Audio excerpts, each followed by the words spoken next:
The Panama Canal is one of history's great feats of engineering. Connecting the Atlantic and the Pacific, the canal represented a major change in trade between East and West.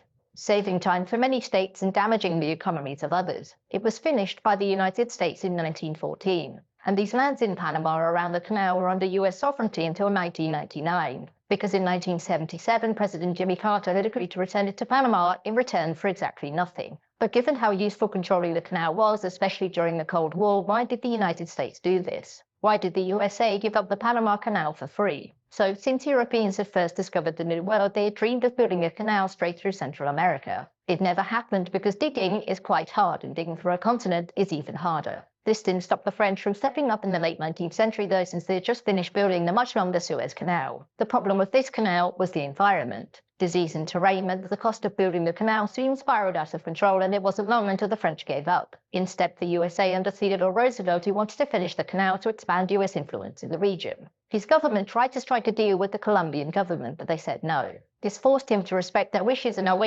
rebels. In the north of the country, the Panamanians had revolted to achieve independence, and the US decided that it was going to help them, providing that they got the canal and control over the territory around it. And the new Panama government said yes, since without US support, Colombia would have reconquered the country. The canal was finished in 1914, and it remained under US control until 1999. During this time, the canal had been incredibly useful, especially in World War II, when it allowed US ships to easily cross between the Atlantic and the Pacific. And the US also used it to block communist warships in the Cold War. Plus, over the decades, the transit fee to use the canal had made the US government lots of money. Yet, in 1977, after decades of negotiations, President Carter agreed to a phased handover of the canal zone back to Panama in return for nothing. So why? Well, there were several reasons. The first was diplomacy with the rest of the Americas. American control of the canal zone, particularly the military bases which were there to protect it, was seen as imperialist by most nations in Central and South America. That and the Suez Crisis from a couple of decades earlier had cemented the idea that the world's waterways should be neutral. Carter wanted to return the canal to Panama to assure the rest of the Americas that the United States was going to be a good neighbor, and to also make sure that they wouldn't make friends with the USSR. Which brings us to point number 2, competition. Part of the 1977 treaty stipulated that the US would make the canal neutral to all nations, which meant letting communist navies use it too. Carter agreed to this because he was concerned that the USSR would finance another canal in either southern Panama or potentially Nicaragua. As such, agreeing to have this over in 20 years meant that building another canal wouldn't be worth it. And furthermore, the US could keep collecting transit fees during that time. The third reason was military. The Panama Canal was important to American naval strategy since it allowed for quick redeployment of its ships to different oceans. However, in the days of nuclear weapons and ballistic missiles, it was no longer as important. As such, to Carter's administration, the cost of keeping the canal outweighed the benefits, and it was decided that it would be handed over.